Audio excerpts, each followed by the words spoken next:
औरत और सपने। उमेश और रीटा की शादी के 10 साल बाद उन्हें बेटी होती है। रीटा, तुमने मुझे जिंदगी की बहुत बड़ी खुशी दी है। तुम भी ना, ये सब भगवान की कृपा है। बस हमारी बेटी बड़ी होकर कुछ अच्छा करे। रीटा की सास बिंदिया ये खबर सुनकर गांव से चली आती है। हम अब से यहीं रहेंगे, दादी पोती साथ में खेलेंगे। अपनी पोती का नामकरण भी हम ही करेंगे। आज से हमारी गुड़िया का नाम होगा सना। आओ मेरी गुड़िया, दादी के साथ खेलोगी ना। वक्त गुजरने लगता है, सना बड़ी होने लगती है। अब सना 10 साल की हो गई है। दादी पोती एक साथ एक ही कमरे में सोते हैं। एक रोज सना आधी रात को घबराकर उठ जाती है।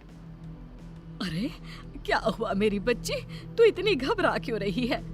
दादी, मैंने एक औरत को देखा जो मेरे बेड के नीचे से निकलकर मेरे ऊपर आकर बैठ गई और मुझसे कुछ कहना चाह रही है। अरे बिटिया, मैं हूं ना तेरे साथ। देख देख, तेरे बेड के नीचे कुछ भी नहीं है। मेरी बच्ची आराम से सो जा। अगले दिन फिर वही सब होता है। फिर सना सपना देखकर उठ जाती है। दादी, सपने में फिर मैंने उसी औरत को देखा। वो फिर उसी तरह मेरे बेड के नीचे से मेरे ऊपर आकर बैठ गई है और मुझसे यहाँ से जाने को कह रही है। कौन हो सकती है और कोई तेरे सपने में क्यों आएगा? अच्छा बेटी, वो दिखने में कैसी है, तू बता सकती है? हाँ दादी, बड़ी बड़ी आंखें, गोल चेहरा, लंबे बाल, मोटे मोटे गाल, पतली दुबली, मानो जैसे कोई मॉडल हो। क्या? ये तो नीता है, लेकिन उसका तेरे सपने में आने का क्या मतलब है? दादी, ये नीता कौन है? अब कुछ नहीं मेरी बच्ची, तू सो जा। हाँ। अब बिंदिया की डर के मारे हालत खराब हो जाती है। वो रात भर सो नहीं पाती। अगली सुबह बिंदिया सारी बातें उमेश से कहती है। उमेश, वो वापस आ गई है। इस बार उसने अपना शिकार हमारी सना को बनाया है। सना को कुछ हो गया तो हम तो मर जाएंगे। क्या माँ, आप भी कैसी बातें कर रही हो? सपने से भला क्या होता है? कौन सा वो सच में निकल कर बाहर आ जाएगी? माँ, आप है ना कुछ ज्यादा ही सोच रही हैं। इस बात को यहीं खत्म कर दीजिए और देखिए, रीटा को इसके बारे में कुछ भी खबर नहीं होनी चाहिए। उमेश की बातें बिंदिया के दिमाग से आर पार हो जाती है और वो नीता के बारे में ही सोचती रहती है। पहले तो सना को सपने रात में आते थे, लेकिन अब तो उसे दिन में भी सपने आने लगते हैं। एक शाम जब सना सोकर उठती है और जोर जोर से रोने लगती है।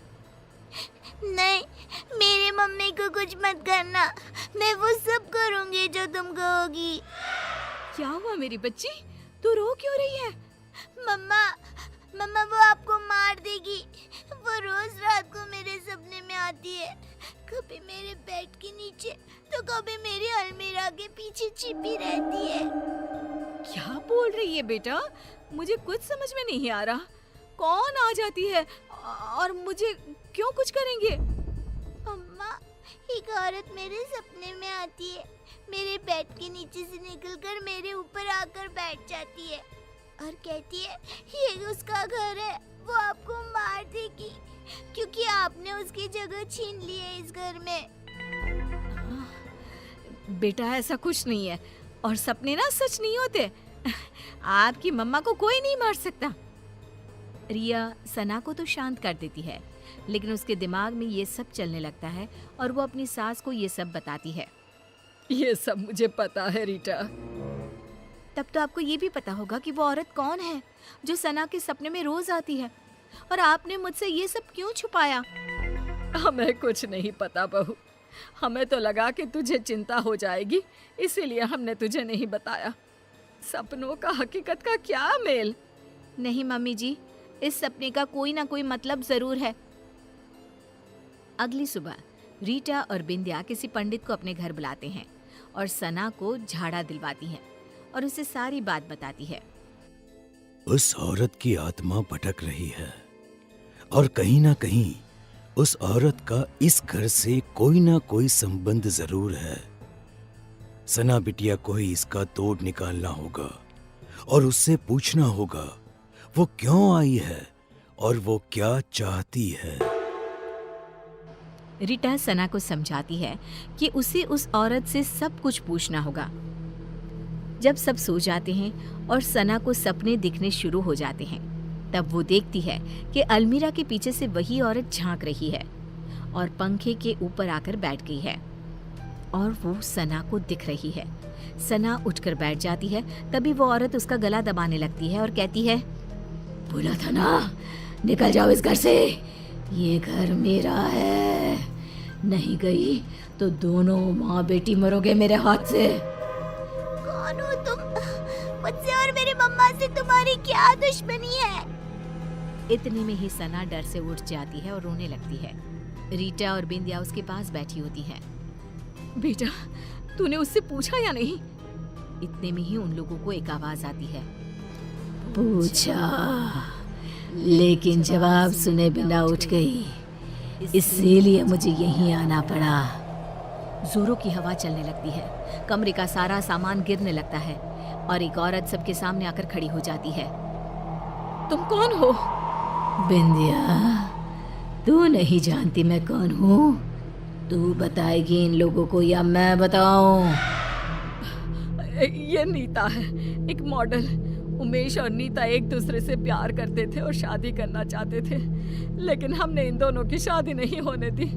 हमें नाचने वाली बहू नहीं चाहिए थी, इसीलिए हमने उमेश से भी झूठ कह दिया कि नीता उसे धोखा देकर किसी और के साथ भाग गई है और उमेश की शादी तुमसे करवा दी। ये सब के पीछे तुम थी ना माँ? आपको पता था ना माँ कि मैं नीता के बिना नहीं रह सकता। ऐसा क्यों किया माँ तुमने? क्यों?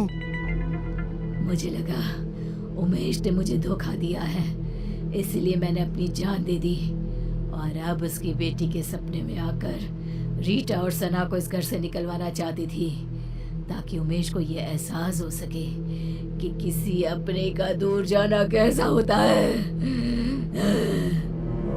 तुम्हारी गुनहगार तो मैं हूँ नीता, तुम मुझे मार दो और अपना बदला पूरा कर लो। मुझे माफ कर दो नीता, मैंने माँ की बातों पर भरोसा कर लिया और एक बार भी तुम्हारा पता लगाना जरूरी नहीं समझा। मुझे माफ कर दो। नहीं, अब मुझे किसी से कोई शिकवा नहीं है। जिससे मैंने प्यार किया वो आज भी मेरा है। ये जानकर ही मुझे शांति मिल गई। बिंदिया का मन ग्लानि से भर जाता है और वो खुद की जान ले लेती है। ये क्या कर दिया माँ तुमने? क्या कर दिया?